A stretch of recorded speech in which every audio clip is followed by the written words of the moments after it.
ඔය ගංජා ගහපු යාළුවෝ ඇපදෙන්න එනවද? කුඩු පැකට් එකට සෙට් වෙච්ච උන් ඇපදෙන්න එනවද?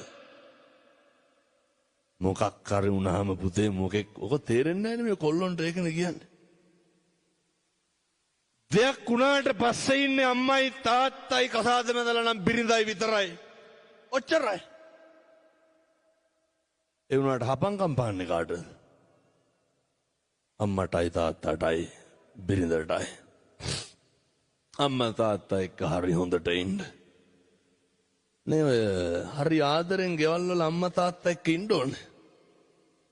මම මේ අලුත්ගම තරුණ මහත්තුරුන්ට පොඩි යෝජනාවක් කරනවා. දැන් අද නොවැම්බර්නේ මම ජනවාරි 25 එනවා උඩකොටුවේ පන්සලට බණකට. ඉරිදා කට්ටියම එන්න ඕනේ. එතකොට මට මේක ආයෙත් අලුත් කරන්න පුළුවන්. මතක තියාගන්න.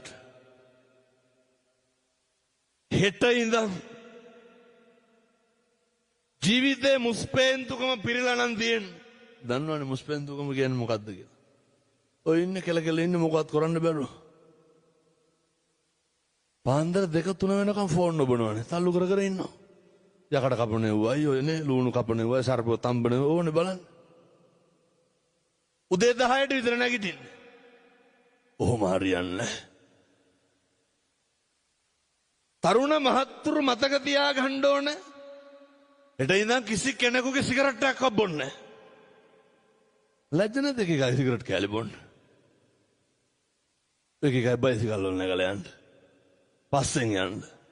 කුල්ලි වැඩක් කරලා හරි කමන්නේ හැන්දෑවි ගෙදර ඇවිල්ලා කරන්න තියෙන යුතුයකම් ටික කරලා. ඔය සමහර තාත්තලා බලන්නකො වැඩ ඇරිලා එනවයි යනවයි දෙකම එකයි. තාත්තලා හිතන් ඉන්නේ පොරවල් ගියේ නැත්නම් අරුන්ට වෙරි වෙන්නේ නැහැ කියලා. කාටද යාළුවන්ට? කොල්ලොන්ටත් ඕක තියෙන ලෙඩක්. කොල්ලෝ හිතන් ඉන්නේ යාළුවෝ තරහ වෙනවලු ගියේ නැත්තම්. පුතේ හොඳට කල්පනා කරන්න. මට මාතර තරුණේ කියනවා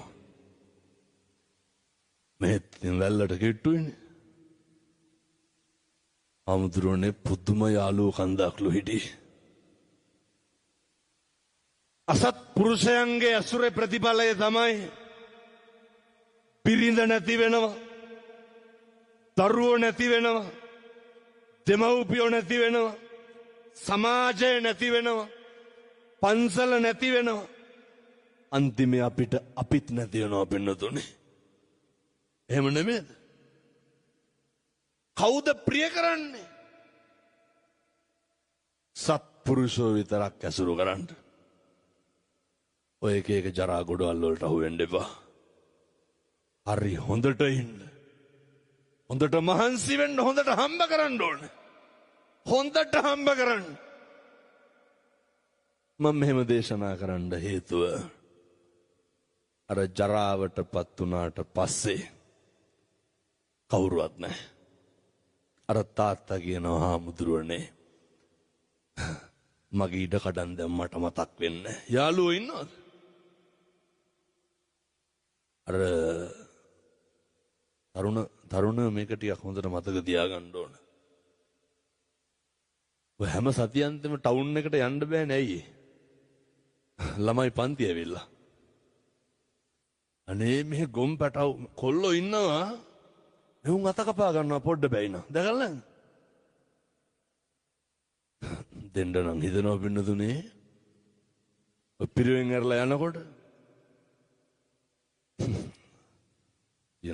මට ඉතින් අර කෙල්ලෙක් ඉස්සරහම එක අතුල්ල ගන්නවා අත මොකෙන් හරි වීදුරු කට්ටකින්. මා ගොන් කම්පුදේවා. කොල්ලෙක් වුණාම ඔච්චර බූරුවෙක් විදියට හැසිරෙන්න ඕනද? ඔය ගොන් වැඩ කරන්නේ නැහැ හොඳ. තරුණයෙක් වුණාම හොඳ ජවයක් කොල්ලොන්ට හොඳ පෞරුෂයක් තියෙන්න එපැයි.